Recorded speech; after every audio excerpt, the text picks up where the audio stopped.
আসসালামু আলাইকুম। আমি advocate S Al Amin, supreme court of Bangladesh high court division. আজকের আলোচনার বিষয় দেওয়ানি মোকদ্দমায় লিখিত জবাব দাখিল। বিবাদীর উপর সমন যথাযথভাবে জারি করা হলে সমনে উল্লেখিত দিনে হাজির হয়ে বিবাদী তার সপক্ষে জবাব দাখিল করবেন।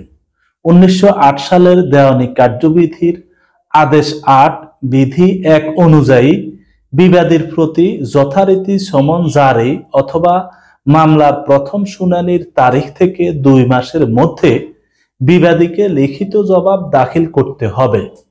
তা না হলে মামলাটি একতরফা শুনানির জন্য নির্ধারিত হবে। বিবাদী যদি যথাসময়ে লিখিত জবাব দাখিল করতে না পারেন, তাহলে বিবাদী তার লিখিত জবাব দাখিল করার জন্য বিজ্ঞ আদালতে সময়ের আবেদন করতে পারবেন।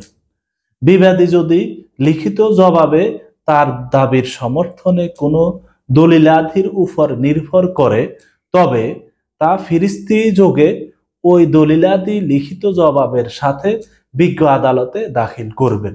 ধন্যবাদ।